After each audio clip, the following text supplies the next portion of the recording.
வணக்கம் நண்பர்களே, நாம் அந்த பதிவில் என்ன பார்க்க போகிறோம் அப்படின்னா, நாடு முழுக்க பல லட்சம் பேருக்கு வங்கி கணக்கில் செலுத்தப்படும் ரூபாய் 3000 இபிஎஃப்ஓ அதிரடி முடிவு அப்படிங்கிற தலைப்பு தான் நம்ம அந்த பதிவில் பார்க்க போகிறோம்.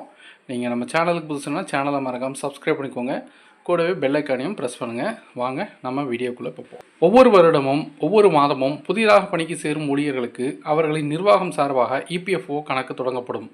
அந்த வகையில் இபிஎஃப்ஓ இந்த ஆண்டு ஜூலை மாதத்தில் 19.94 லட்சம் உறுப்பினர்களை புதிதாக சேர்த்துள்ளதாக தொழிலாளர் அமைச்சகம் தெரிவித்துள்ளது. தொழிலாளர் வங்காள வைப்பு நிதி அமைப்பு நடத்தும் பிஎஃப் கணக்கில் 10.52 லட்சம் புதிய அல்லது முதன்முறையாக தொழிலாளர்கள் சேர்ந்துள்ளனர் என்று மத்திய தொழிலாளர் அமைச்சர் மன்சுக் மாண்டவியா தெரிவித்துள்ளார். இந்த ஆண்டு ஜூலை மாதத்தில் கிட்டத்தட்ட 20 லட்சம் புதிய உறுப்பினர்கள் பதிவு செய்யப்பட்டுள்ளனர். ஜூலை மாதத்தில் சேர்க்கப்பட்ட 8.77 லட்சம் உறுப்பினர்கள் 18 to 25 வயதுக்குட்பட்டவர்கள்.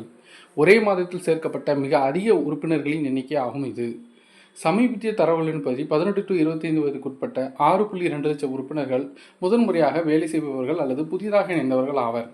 புதிதாக சேருபவர்களில் சுமார் 59.4% பேர் 18 to 25 வயதிற்குள் உள்ளனர் என்று தெரிவிக்கப்பட்டுள்ளது.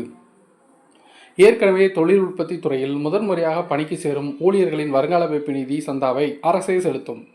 எனவே அனைத்து துறைகளிலும் கூடுதலாக பணிக்கு அமர்த்தப்படும் தொழிலாளர்களுக்கு வைப்பு நிதி சந்தாவில் 3000 அரசு செலுத்தும். இபிஎஃப்ஓவில் பதிவு செய்து முதல் முறையாக பணிபுரியும் ஊழியர்களுக்கு 1 மாத சம்பளத்தை 3 தவணைகளில் மத்திய அரசே அவர்களின் இபிஎஃப்ஓ கணக்கில் செலுத்தும்.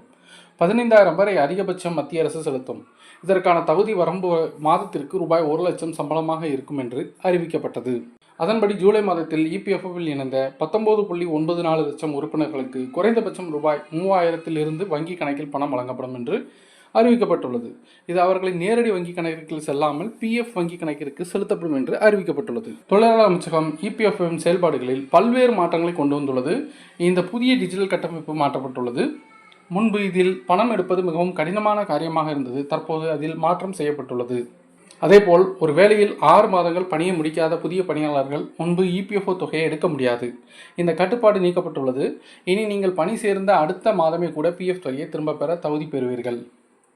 வீடியோவை லைக் பண்ணுங்கள், ஷேர் பண்ணுங்கள். மறுபடியும் அடுத்த வீடியோவில் சந்திப்போம். நன்றி, வணக்கம்.